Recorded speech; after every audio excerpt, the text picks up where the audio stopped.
What's going on, everybody? It's Joel here with as many reviews as possible, and today we're taking a look at the Rogue Fitness US made nylon weightlifting belt. Alright guys, so Rogue Fitness carries a slew of weightlifting belts. They have more basic foam cord options all the way up to some much nicer, heavier duty leather belts. When it comes to CrossFit, you're going to find that most people gravitate more towards the lighter foam core belts, and when it comes to weightlifting and powerlifting, you're going to find most people gravitate towards the heavier leather belts. Now, the leather Ohio belts were made in the United States, whereas the foam core belts were not. They were actually imported until just recently when Rogue released their new US made nylon weightlifting belt. The belt itself does have a foam core. The exterior shell of the belt is a nylon ripstop fabric. The Rogue logo on this belt is much nicer looking. It's kind of blacked out as opposed to the stitched on rubber one that was on the older foam core belts that actually kind of looked a little bit cheap. The interior of the belt is a smooth antimicrobial lining, which is comfortable against the skin if you don't like to wear a shirt when you work out, and it should not retain any kind of bacteria, so it won't smell over time. On the exterior portion of the belt, there's an area that you can put a Velcro patch. It's right next to the very heavy roller buckle. The way that the belt attaches is your normal Velcro hook and loop. You're gonna put it through the roller buckle, cinch it on, and then you're good to go. One really thoughtful feature of the Rogue belt is that on the end of the strap there's a little bit of fabric that's folded and sewn over, and what that does is it helps you locate the end of the strap so you can untighten and tighten this on the fly with ease during a workout. The widest part of the Rogue belt is at the back where it reaches 5 inches in width. It tapers down to 4 inches, and then the strap is 3 inches. This belt is a medium and it fits me with about 2 inches between the foam. If you like for your belt to overlap, then I'm gonna say go up in size. I am 175 pounds and I have a 32-inch waist.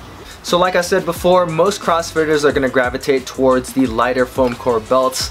So when it comes to performance, that's who I'm gonna recommend the Rogue Fitness nylon weightlifting belt to. This belt is going to give you light to moderate support without hindering your movement, which is going to be perfect for any kind of normal CrossFit WOD. Though there are probably better belts out there if you're looking to do 1 rep maxes. If you are a weightlifter or a powerlifter, then I would probably say look for something else, because for weightlifters you're not even going to be able to use this belt in competition because it exceeds the maximum width, and for a powerlifter you're not really going to have to worry about mobility at all, so you're better off just going with a more stiff, heavier duty option.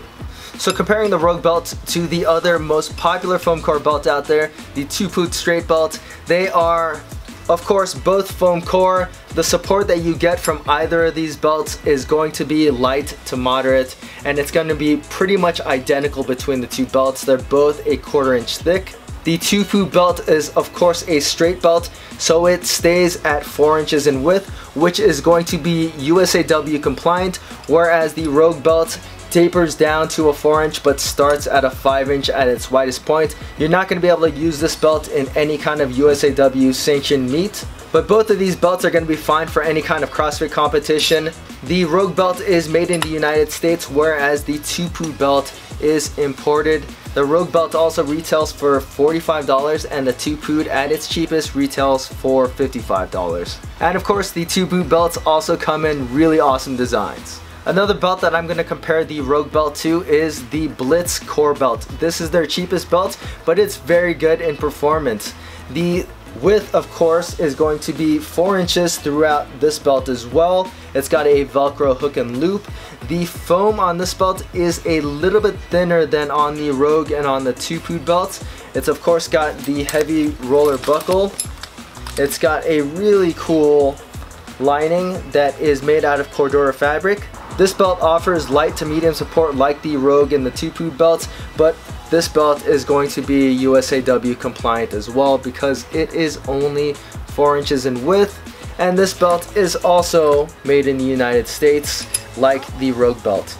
Now I honestly had mixed feelings when it came to reviewing this belt because there was no 4-inch option. I wish that Rogue gave people the option to pick between a 4-inch and a 5-inch version. I think that this is an excellent belt. It's well made, it performs great, but it is limited in use.